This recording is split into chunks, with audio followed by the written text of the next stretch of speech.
Setiap komunitas punya cerita tentang bertahan, beradaptasi, dan berharap.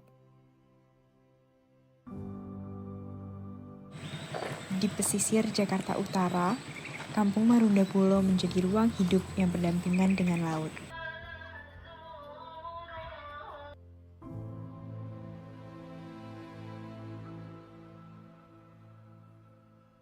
Di sini, kehidupan tidak selalu mudah. Air pasang dan perubahan lingkungan menjadi bagian dari keseharian. Dulu tuh kira-kira kondisinya apakah kayak gini juga atau mungkin sekarang lebih baik atau makin lebih parah keadaan lingkungannya gitu?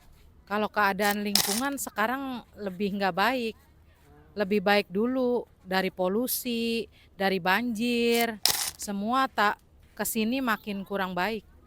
Tantangan ibu hidup di sini tuh atau tinggal di sini tuh kira-kira apa Bu tantangannya? Ya tantangannya kita menghadapi selalu kebanjiran, yang nggak diduga itu datang malam atau sore atau pagi.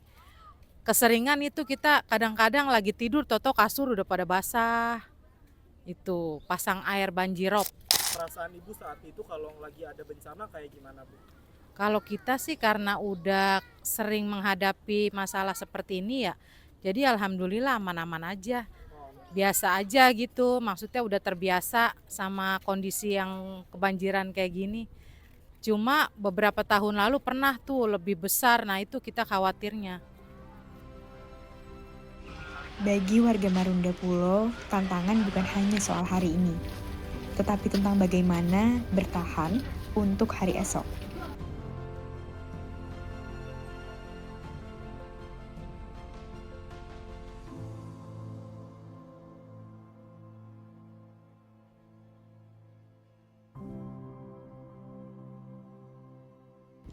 Program ini lahir dari kebersamaan, dirancang bersama warga untuk melangkah ke depan bersama.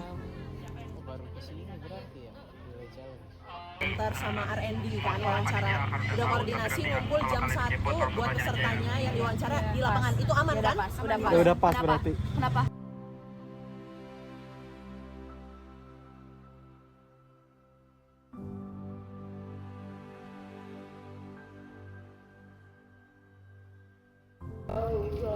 Edukasi sampah dewasa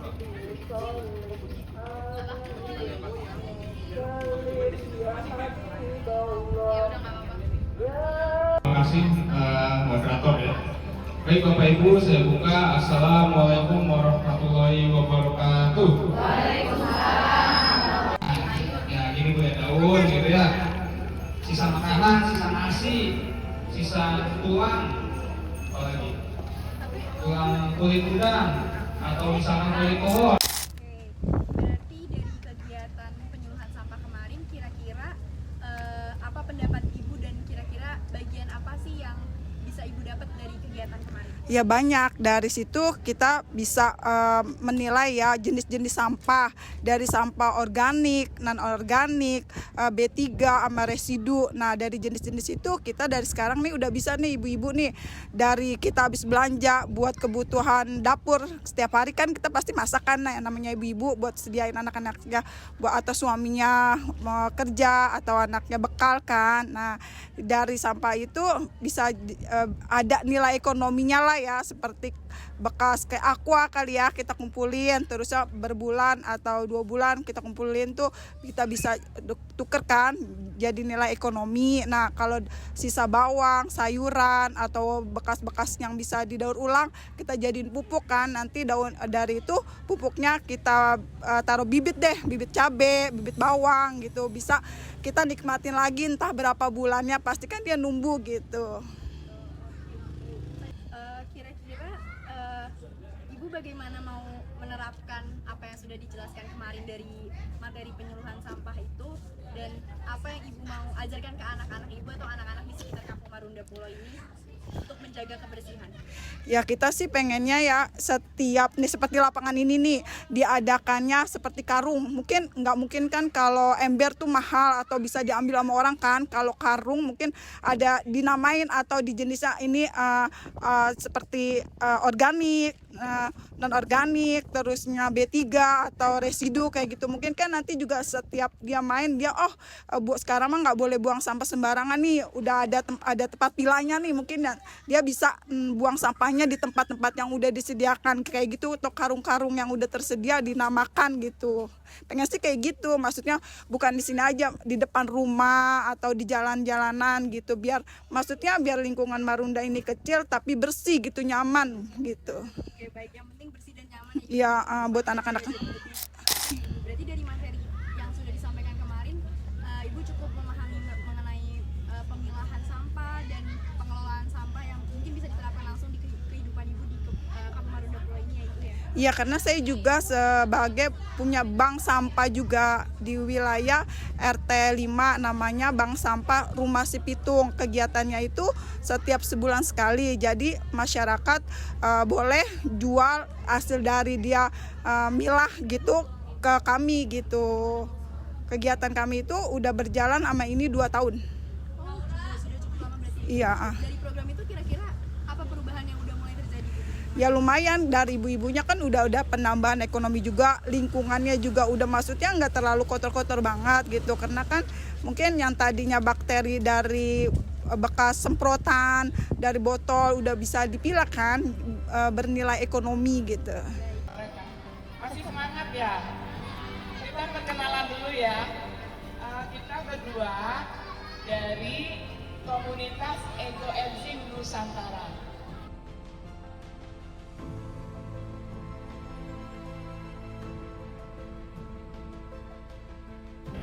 Untuk takaran galon, karena ini kita mau buat fun game masing-masing. Ambil cita-cita yang diberikan ke kalian satu persatu, boleh kakak-kakak dari Ekoenzim penjelasan gimana caranya pembuatan Ekoenzim. Biasanya kalau misalkan sampahnya itu atau sampah rumah tangga, sisa kulit sayur, kulit buah atau sisa makanan, biasanya dibuang kemana sih, Bu? Iya, sebelum mendapatkan edukasi kemarin sejujurnya ya langsung bruk tempat sampah gitu aja ya, terkecuali ada sampah yang memang bisa jadi cuan ya Kak ya, cuman dari botol plastik atau kardus yang kita tahu yang bisa dijual, nah paling itu aja yang dipisah, selebihnya sampah yang lain jadiin satu ke tempat sampah, buang gitu aja di tempat sampah, udah gitu aja Kak. Kemarin Ibu ikut kegiatan edukasi Ekoenzim nggak? Iya betul sekali. Tapi sebelumnya Ibu pernah tahu apa itu Ekoenzim atau pernah ikut kegiatan Ekoenzim mungkin? Belum pernah Kak, makanya kemarin dapat itu apa Ekoenzim, excited juga Kak, karena memang belum pernah kedengar, terus kemarin dapat edukasi seperti itu, luar biasa ya Kak, itu ternyata manfaatnya gitu, tercengang gitu loh Kak, iya Kak gitu, asli Kak, bener Kak, itu yang apa namanya, iya Kak gitu, sampah bisa diolah seperti itu gitu kan, bisa banyak banget manfaatnya, walaupun ya memang ada usaha lebih lagi ya untuk mendapatkan Ekoenzim itu ya gitu ya, lebih ekstra lagi, bukan cuma hanya milahin sampah doang, itu sampah yang benar-benar yang saya dengar kemarin itu sampah yang lebih higienis ya, karena nggak boleh busuk, nggak boleh terkontaminasi dengan bahan lain selain bahan-bahan yang diberikan itu, yang dikasihkan itu, betul, yang diedukasikan itu sih Kak. Oke, mungkin Ibu boleh share pengalaman atau bagian-bagian yang paling menyenangkan waktu kegiatan Ekoenzim kemarin. Menyenangkan semua loh Kak itu. Jadi tapi yang paling menyenangkan sih tentu ya edukasinya. Selain edukasinya, gamenya seru banget itu, jadi lebih ngiket silaturahmi. Ya memang kita mah emak-emak sudah sering ngobrol. Cuman dengan adanya game yang kayak gitu, RT 1 sama RT 2 aja udah nggak kompetisi lagi gitu ya, kerjasama gitu, karena kan nomornya diacak ya. Jadi ya seru banget acara kemarin yang game-gamenya itu seru banget Kak. Kira-kira Bu, menurut setelah kegiatan kemarin, menurut pemahaman Ibu, apa sih Ekoenzim itu? Ekoenzim itu satu cairan yang difermentasi ya Kak, yang satu cairan saat pemilahan sampah organik yang bersih kemudian difermentasi yang bisa menghasilkan cairan lah ya, cairan yang sangat berguna gitu Kak buat kehidupan kita sehari-hari.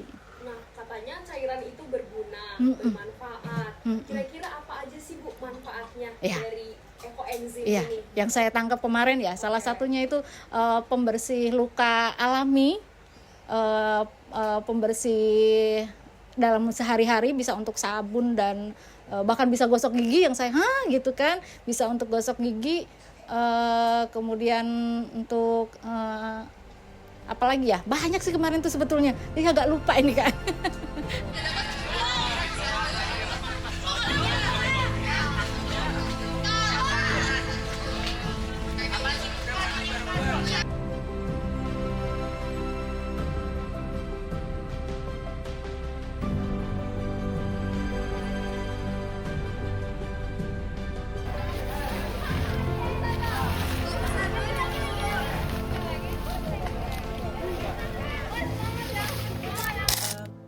Setelah melakukan kegiatan gotong royong di Kampung Marunda Pulo bersama dengan Jangkar Asa, mau tahu dong Pak pendapat Bapak dan dari DLH?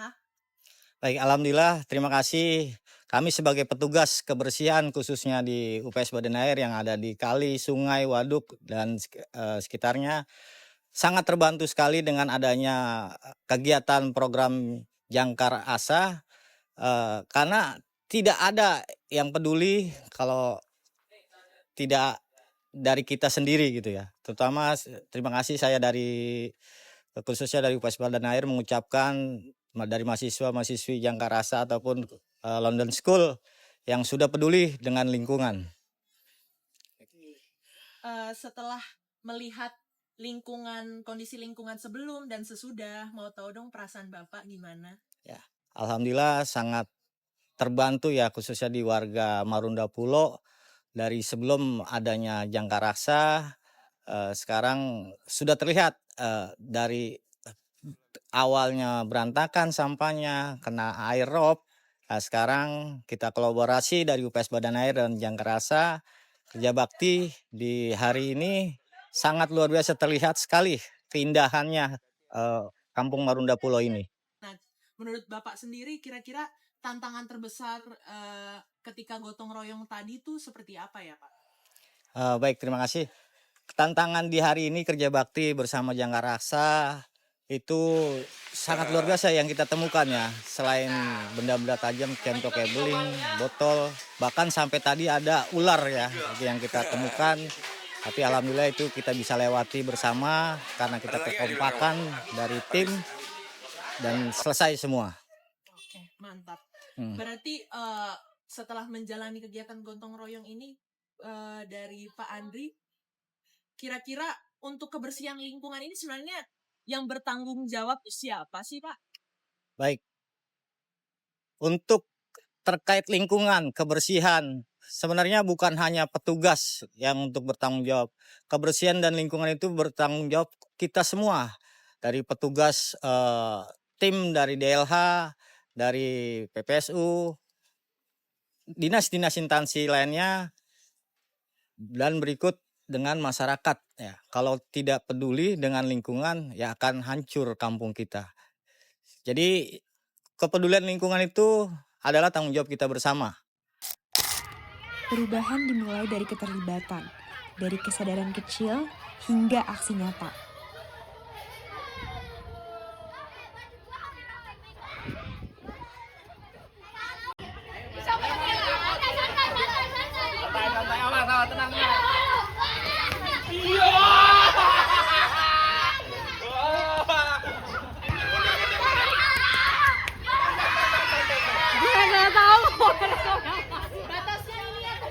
LSPR, mari kita sambut dan berikan tepuk tangan yang meriah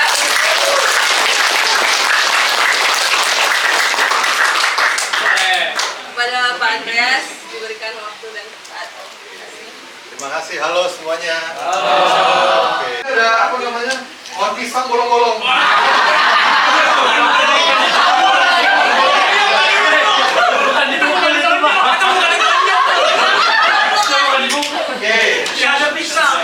Pernah upload video apa enggak? Pasti pernah gitu ya. Oke, berikutnya.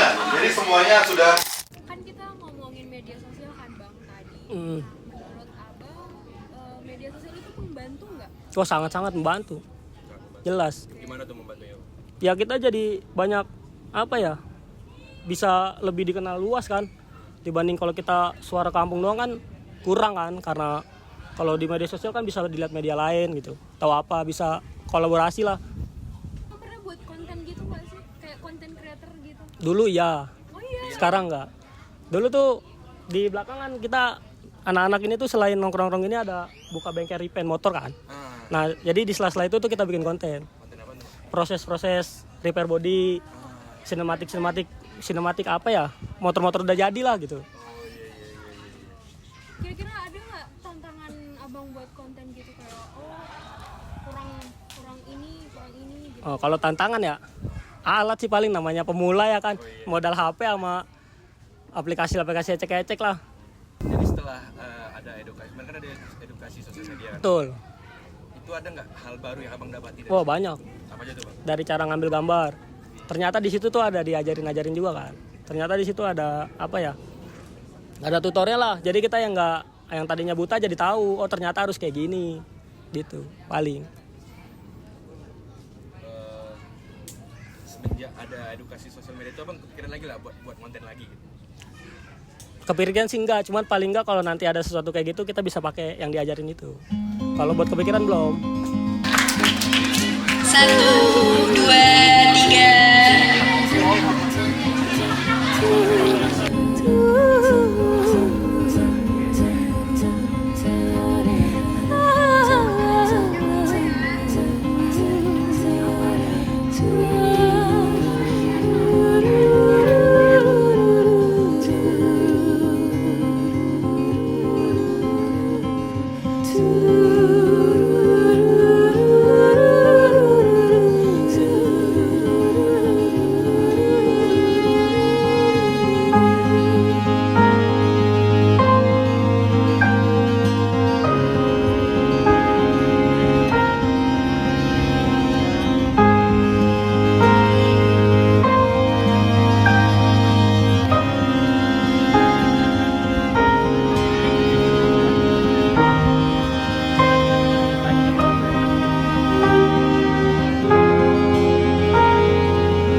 Berselimut tebu sekujur tubuhku, panas dan menyengat, rebah dan berkarat, yang patah tumbuh, yang hilang berganti, yang hancur lebur. Kesan yang terbesar yang aku dapat dari Jangkar Asa itu, aku merasa di sini itu adalah keluarga yang mencoba membantu suatu keluarga lain, di mana kita akhirnya itu somehow merasa juga keluarga yang kita bantu menjadi keluarga kita juga. Mungkin untuk pesan buat tim aku lebih ke terima kasih banyak. Mereka semua cukup kompeten, cukup bekerja dengan baik. Akhirnya beratnya kerjanya aku jauh lebih ringan dibanding yang aku perkirakan. Dan untuk pesan buat Kampung Marunda dan juga Karang Taruna spesifiknya, terima kasih banyak atas kooperasinya. Kita di sini sebagai orang luar, namun kalian menerima kita seakan-akan kami sudah di sini bertahun-tahun. Program kita berhasil atau enggak? Dan kalau misalnya berhasil itu kenapa? Kalau enggak itu kenapa? Menurut gua nggak bisa digampangin menjadi iya apa tidak. Harus melihat dulu ke depannya, karena sifatnya Jangkar Asa itu seharusnya menerus atau berkelanjutan. Jadi untuk hasilnya harus dilihat nanti. Tapi untuk acara hari ini dan kemarin menurut aku jauh suksesnya, sukses banget. Divisi apa yang menurut lu paling banyak kerja atau yang paling lu suka selain divisi lu ya?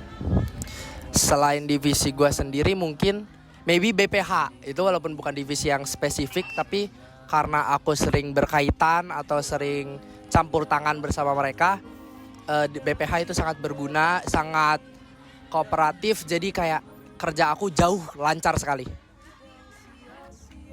Perubahan tidak selalu besar, tapi terasa nyata dalam kehidupan sehari-hari.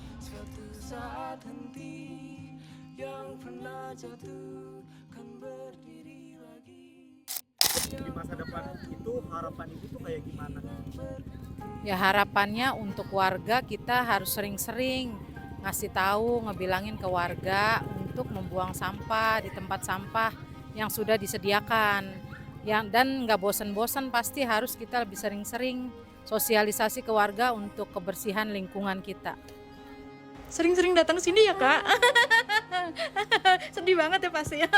Ayo, jauh banget soalnya ya Kak, saya tahu. Terima kasih banyak sudah melihat ke daerah kami yang agak pelosok lah ya Kak. Harapannya selain sering-sering datang, sering-sering kasih edukasi kami, semoga acara yang sudah berjalan, sudah diberikan pada kami itu membawa manfaat yang lebih positif lagi buat kami, menjadi satu kesadaran lagi bagi kami untuk lebih sadar lagi tentang sampah, lebih mengurangi lagi sampah gitu kan, lebih merawat lingkungan kita gitu sih Kak. Mudah-mudahan seperti itu.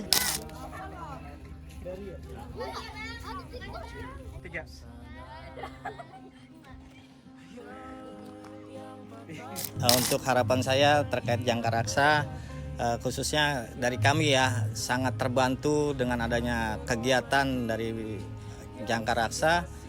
Saya minta dan mohon khususnya jangan cuma hanya sekali ya, dan terus ada kelanjutannya, dalam arti namanya universitas itu ada regenerasinya. Nanti regenerasi yang awal tolong diajarkan juga seperti cara kebersihan lingkungan seperti yang sudah dijalankan sekarang ini. Saya sangat puas untuk kerjasama dari Jangkaraksa, khususnya dari Universitas London School. Sangat luar biasa, is the best. Kegiatan apa yang paling memorable saat Jangkaraksa? Menurut gue yang paling memorable itu di Edukasi Permainan Betawi, karena gue jadi pendamping kelompok di Ular Naga Rebut, dan gak expect kalau misalnya dapat kelompok anak-anaknya itu yang benar-benar excited dan mereka pengen belajar banget dan suportif banget, antusias juga. Terus juga jadi flashback lagi ke masa kecil ketika main sama teman-teman waktu kecil gitu.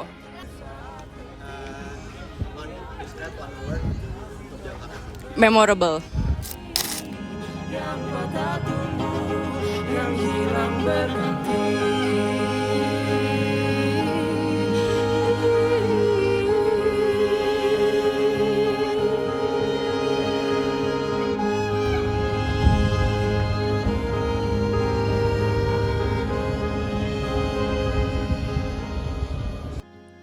Dari kebersamaan ini, perubahan terus tumbuh dan berlanjut. Semangat! Mana Tatira? Jangkaraksa!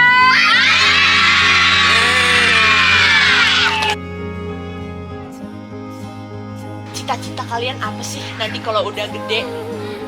Mau tanya. Sukses. Amin.